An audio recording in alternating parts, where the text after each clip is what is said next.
কোথায় আছেন কেমন আছেন মিঠুন চক্রবর্তী জানলে অবাক হবেন। বলিউড এবং টলিউডের অন্যতম জনপ্রিয় অভিনেতা মিঠুন চক্রবর্তী। তাকে শেষবার পর্দায় দেখা গিয়েছিল সোনাক্ষী সিনহার আকিরা সিনেমায়। তারপর থেকেই নিখোঁজ হয়ে আছেন মিঠুন চক্রবর্তী। বর্তমানে কোনো রিয়েলিটি শোতেও দেখা যাচ্ছে না তাকে। ডান্স ইন্ডিয়া ডান্সের নতুন সিজনেও নেই তিনি। ব্যবসার কাজও নাকি আজকাল একেবারেই দেখছেন না মিঠুন চক্রবর্তী। তার ব্যবসা বর্তমানে দেখাশোনা করছেন তার ছেলেরা এবং স্ত্রী যোগিতা। কিন্তু হঠাৎ করে কোথায় গেলেন এই ডিস্কো ডান্সার? উত্তর দিলেন তার ম্যানেজার বিজয়। বললেন বর্তমানে মিঠুন চক্রবর্তী লস অ্যাঞ্জেলেসে রয়েছেন চিকিৎসার জন্য। দীর্ঘদিন ধরে পিঠের ব্যথায় ভুগছিলেন তিনি।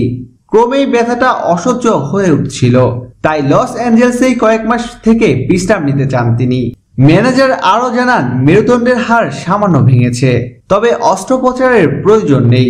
2009 সালে লাখ ছবির শুটিং করতে গিয়ে মেরুদণ্ডে চোট পেয়েছিলেন। সেই ছবিতে ছিলেন ইমরান আর শ্রুতি হাসান। হেলিকপ্টার থেকে লাফ দেওয়ার দৃশ্যে শুট করতে গিয়ে চোট লাগে তার, তবে তিনি শিগগিরই দেশে ফিরবেন বলে জানিয়েছেন তার ম্যানেজার। প্রিয় দর্শক, ধন্যবাদ ভিডিওটি দেখার জন্য। বিনোদন জগতের এক্সক্লুসিভ সব খবর পেতে এখনই সাবস্ক্রাইব করুন SDOFC।